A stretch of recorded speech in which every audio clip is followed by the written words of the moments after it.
il y a des siècles, avant que le monde ne sombre dans les guerres et la corruption, le ciel lui-même envoya un fragment d'étoile sur la terre.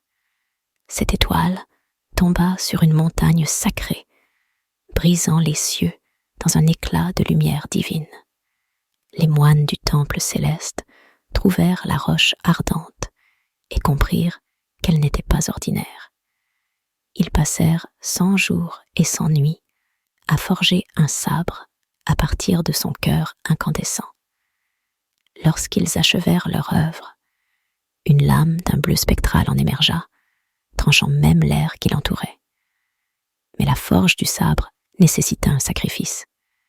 Une fée céleste, nommée Tsukihana, une gardienne des âmes pures, se lia à l'arme pour en sceller la puissance.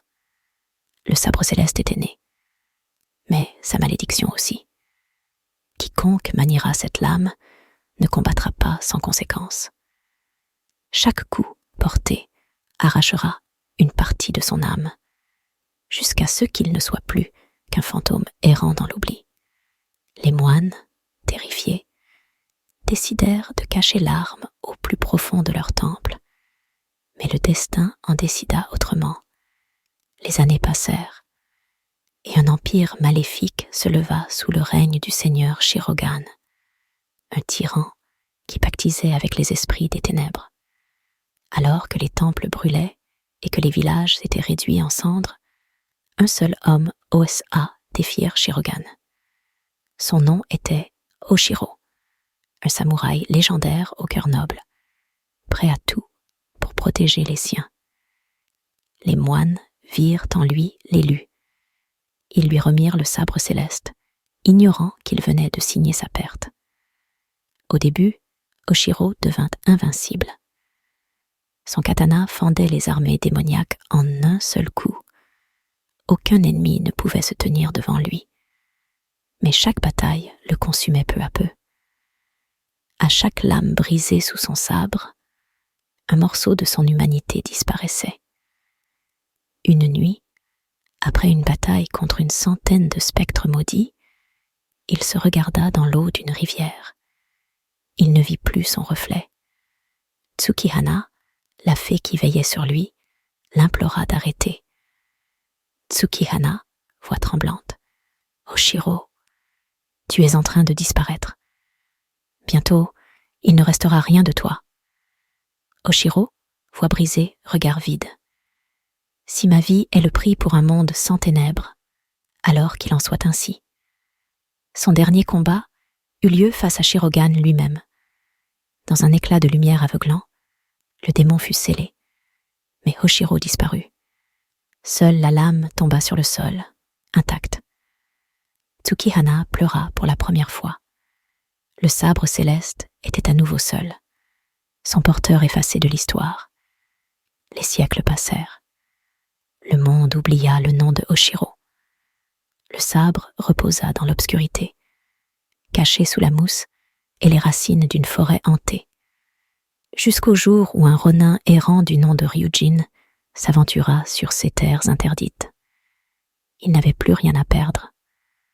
Autrefois, un samouraï au service d'un shogun déchu, il avait tout perdu dans une guerre sans gloire.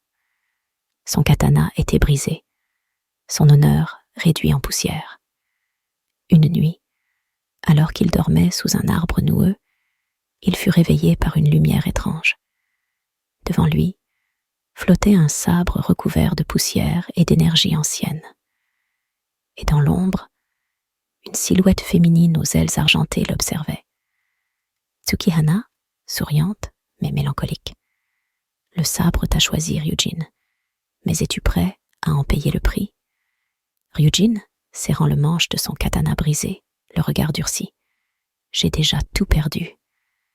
Ce sabre ne me fait pas peur. » Il tendit la main. Une onde de puissance explosa dans les airs. 16 veines brillèrent d'une lueur bleue. Son destin venait de basculer. Mais l'histoire ne s'arrête pas là. Car Shirogan n'avait jamais été détruit, seulement scellé. Lorsque Ryujin libéra la puissance du sabre, le démon sentit l'appel de la lame et revint du néant. Leur affrontement final eut lieu sur un pont suspendu entre deux falaises, au-dessus d'un volcan en éruption. Les cendres tourbillonnaient dans l'air. Les flammes illuminaient leurs silhouettes. Shirogane, ricanant, brandissant une lame d'ombre. « Tu ne comprends donc pas, petit guerrier ? Ce sabre n'a pas été créé pour me vaincre.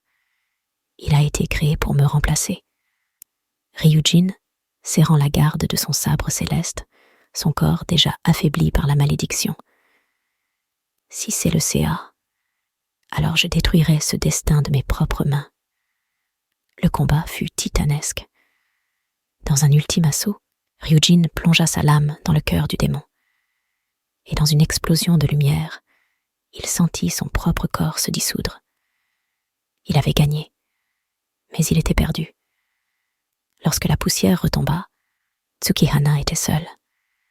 Sur le sol, l'armure vide de Ryujin. Tsukihana, ramassant le sabre, les larmes aux yeux. L'histoire se répète, toujours. Le sabre céleste avait sauvé le monde, mais il avait réclamé une nouvelle âme.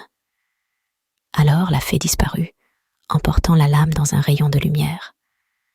En attendant qu'un autre porteur la trouve, un jour